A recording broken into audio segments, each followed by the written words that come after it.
Hello, and thank you for joining our Stream of Conscious ADHD podcast. I'm Heidi Fawcett, along with my sister Heather. We are Gen X in menopause and surprise, newly diagnosed with ADHD. Since we found out about our ADHD during the pandemic, we have spent most weekends sitting in my backyard in Brooklyn with our champagne brunch discussing the impact, the reflections, the grief, the stories. Many adults are now finding they were never diagnosed, so we thought we would bring everyone into our backyard discovery sessions, hoping it will help. We laugh, we cry, we are stream of consciousness conversationalists. We hope you enjoy listening to our discovery and perhaps glean some comfort from it. Here we go, into the backyard. As I suspected, my conversation with my best friend Rachel went into yet another episode, but this is the last one. Here is part 3 of my interview with my best friend Rachel. Sensory processing disorder, feeling overwhelmed by sensory stimuli. Yeah, that's just called sensory processing disorder. What is the opposite of that? Because I find, and I know other people with ADHD, it is very hard for me to sit and do one thing. So for me to sit and watch a movie without any other things to do, it's really difficult. I need to have either something to look at on my phone, and maybe there is like a snack, and maybe there is something else going on in the room. I function best when there's like music on, I'm doing something on the computer. Like Jen is the exact opposite. Jen needs hyper focus, one thing, no distractions in the room. Whereas I feel like I actually function really well in that environment. Grace is the same way. She does so much better on homework when she has music on. Yeah. And then they actually even have an ADHD playlist for people who that helps. It's like a whole, I'll send you the list, but it's like Beethoven and stuff like that supposedly helps your brain do its thing better when you're listening to this. It's on YouTube, actually. I don't know what that would be. I guess that's hyperactivity. Mm-hmm. Yeah, probably. You need to be doing more than just one thing. The sensory thing that was weird for me, and we still don't truly know if this is a neurological thing or if it is something spectrum related, but is that I think I shared it with you about this sense that I've had between this sensation that I've experienced in the last 5 years between taste and smell. Yeah. Which sounds like super wacky, but I've had experiences and I have had MRIs, I've been to a neurologist. There's nothing going on, but the neurologist did say it's not uncommon what I'm experiencing, and that is, I think it's a form of I can never say this word, synesthesia, that I can experience, and that's the only word I can use because I don't have a word for it, but there's a sensation between taste and smell that I experience. Didn't you describe it once as like you like tasting like colors or something? Or no, I know like other people that have I have to look this up how to pronounce it because I'm going to butcher it. It's not on my list, but I should look into it. Synesthesia is a perceptual phenomenon in which the stimulation of one sensory or cognitive pathway leads to involuntary experiences in a second sensory or cognitive pathway. So one of the things where I experience that is truffles. They're like kryptonite. Yeah. Like this sense that doesn't have a name between taste and smell is where I experience truffles. So Rachel's actually pointing to her forehead, like maybe where her third eye would be, or just a little lower than that. That's where you're feeling it in your third eye, I guess. And who knows if that has anything to do with ADHD or just is I'm just some crossed wires up there. Loaded on the pile. I mean, really. I feel like because they do break these down, the comorbidities, neurological, learning, behavioral, sensory, mental health. Yeah. And by the way, I know that you and I talked about Tourette syndrome before, but they don't necessarily call it full-blown Tourette's. They say tics. Right.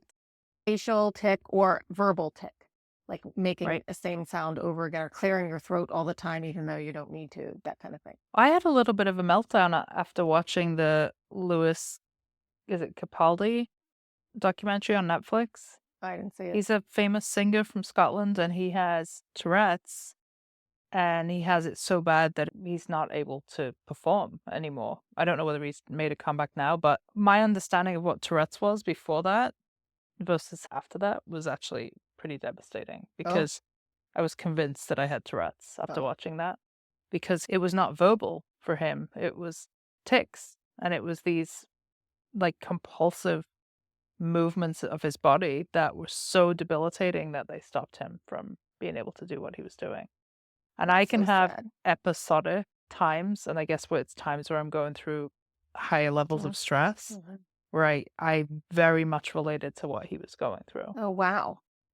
Yeah, it makes sense that stress would spur on things, right? Mm-hmm. But yeah, motor tics versus oral tics, like involuntary, like blinking your eyes is an involuntary thing. So jerking the head. You said I do this thing with my mouth, and until besides the playing with my hair thing, until I saw myself on video, and then I noticed it.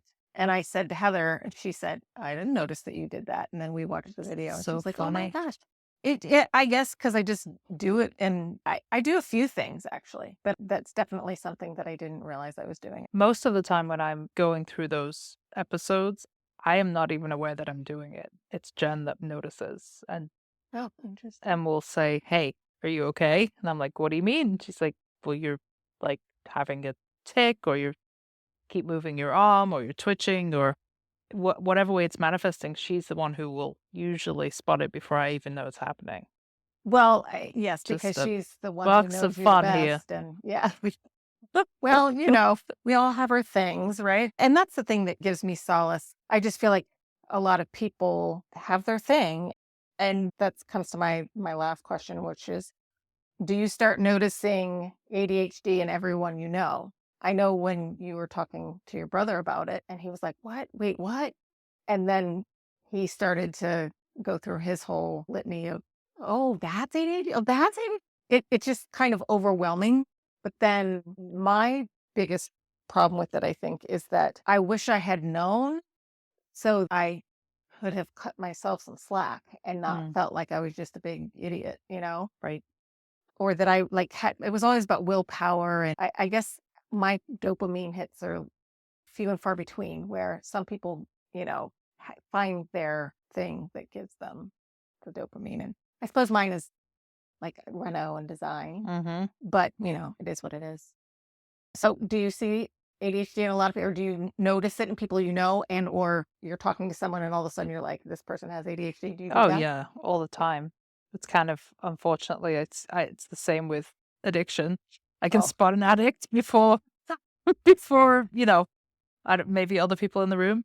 I think that the ADHD thing is interesting because, like, going back to what we were talking about at the beginning, is I think I gravitate to people who are similar kind of brains.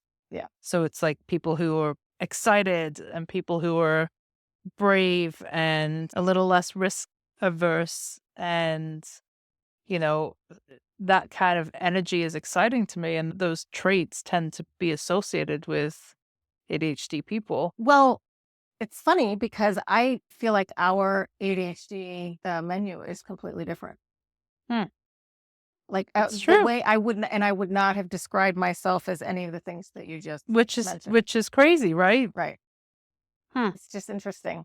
And I do know that, like, this is such a weird thing, but, and I guess you guys are very similar and that's why it happens. But my best friend from high school, who I haven't talked to in over 20 years, we had a falling out in our mid 20s. And whenever I dream about you, you will end up being her or vice versa. Huh. And it just is very interesting to me that, and it's the only time that it So happened. crazy. Because you guys are very similar, but to me, I think that one of the reasons why I felt so close to you is, you know, because you just were so familiar to me, and it because of her. But I think, and then I was thinking back on her and if she had ADHD, but I can't bring That's my cooler. brain to go back there. Yeah, right. Um, yeah. We were also talking about people who are very artistic. Mm. And I can only imagine. And there was a woman who was also talking about, it was a webinar on ADHD, Mm. which is big A, little U, Right. which is autism and Mm. ADHD at the same time. And she was saying how she finds that people who are transgender and or non-binary or like the LGBTQ plus whatever, I know I forget one of them. I'm in the community and I can never remember the letters, so don't worry Okay, about it. good. I'm not offended. Gee, well, you keep adding stuff, and Yeah, I'm not in the letter brigade. I don't know. you're like, I'm just the first one. I don't care about the I rest. came out in the 90s. So I don't even know if I think It wasn't called that, we were though. like LBT. I don't know. I don't even know. You We're were told, accumulating letters. yes, but I don't think you even got letters until maybe the third one. And Maybe. then they decided we might as well just make an acronym about it because we Yeah. can't remember or we can't say all these things. But she was saying that there is a correlation there that she's found. And Wow. so she's got, and so I'll send you the webinar just so you can listen to it. But I was just like, going back to what I was saying earlier, the whole advent of, environmental, ancestral, evolution of man in general, technology, like all of these things, and the human brain being what it is, it's no wonder we have these idiosyncrasies, whether it's ADHD or anything on the spectrum or anything else. The comorbidities are not. Right. Some of them are spectrum, but anyway, my point is that I feel like everyone has got a bit of something. Yeah. And whenever I see a person who seems to just fit into the world, and I feel like those people are the ones that are the minority now. I feel like the numbers keep going up on spectrum people, and that one of these days they're going to have to change the standard deviation where the bell curve, this is the normal, and then all this out here is the outliers like us. I think it is not that way anymore. I think it's the opposite of a bell. Right. Because I feel like, and that is the thing that still, it leads me to be, and I'll talk to you offline about this, but wanting to still work on something, because I just feel like if curriculum and the way things are taught are based on the norm, which is slowly dwindling, the numbers of the norm, then why don't they revisit? But during my research on this, I kind of came up with an idea and I reached out to a few people, including the woman who did the webinar on the Interesting. LGBTQ LMNOP. I think education, well, first of all, in answer to that question about like running into people who have ADHD, I work now in an industry that is full of people with ADHD in the new technology space, so emerging tech. And I think that those people who are building and envisioning a future that doesn't exist yet in terms of the tools and resources that we'll have need to have ADHD brains. And I am fascinated to see, as we're starting to recognize more and more people are on the spectrum or are ADHD, how things like Neuralink and some of the emerging biotech products that are coming through are going to enhance people's experience and just what that's going to be like. Right, because it can adjust based on. Yeah. It's gonna be a wild time. It's an Yeah. exciting time. Yeah, for But sure. I think there's so much we don't understand about the brain. There's so much we don't understand about consciousness. Like we have a lot to learn, but I think it's a thrilling time if those amongst us can Benefit you benefit, but also find a way to like quieten the brain as well in the middle of all this. Yes, to be able to quiet your mind. But there are people who need the opposite, depending on your menu. Yeah.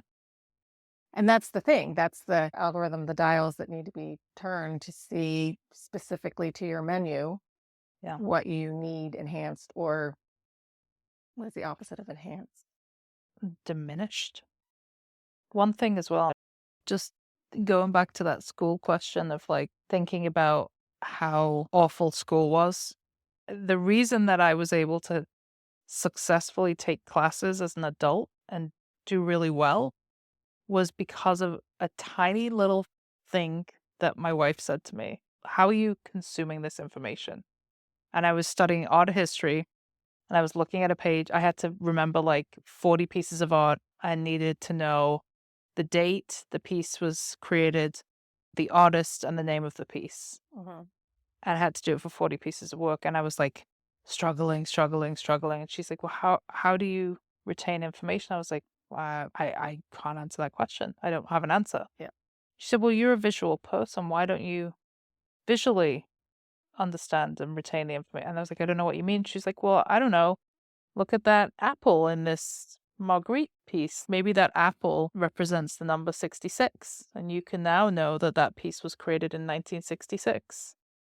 And it was like somebody turned a light on in my brain and I was able to remember every single painting, putting the dates into items in that painting, and absolutely ace that test. And I was like, oh man, if I knew this back then, it would have been such a different experience. But because of standardized learning and just institutional stagnation and things moving like molasses in education, there is no alternative way to teach people whose brain doesn't work like everybody else's. Right. Though in Grace's school, I think in a lot of schools, they're at least teaching math in a few different ways. She had a tutor for a while because she was not getting math and it was very frustrating to her and she hated it. But I got this tutor, this out-school tutor for her, and she was like, oh, bing, And so she said, I approach things differently. One of the things she likes about her ADHD is that her brain works differently. And she was talking about using different techniques for math or what have you. How awesome is that? So that would be like my hope, is that we can individualize treatment. I think with AI, we're going to be able to do that for everybody. Yeah. It's just, I think treatment is going to become more individualized and inclusive, hopefully, not expensive. And that was one of the things I wanted to do was I wanted to create an app that you could, like, say you had that art history thing and your app, you tell it your menu, and then it will take whatever it is and enhance it for you, AI enhance it for you. And so whether it's needing a 10-minute break or a break every 10 minutes, or the music in the background, or a mnemonic. That's what you were doing, right? Isn't that what it's called when you attribute 66 to the apple? Yep. Isn't that called I don't know what mnemonic? you call it, but I think that's mnemonic. that stuff works. For me to be able to remember somebody's name, when I look at them, I have to think of a celebrity's name that has that name, or somebody I know who has that name. Right, and then you see that face, and then, and then you've got it. I think that's mnemonic. That's how my brain works. Mine too. And the piece that I am missing, like I could get an AI person, sure, but I reached out to this woman because I wanted to see if there were specific menu items that were associated, like just because you and I both have OCD doesn't mean we have the same learning, right?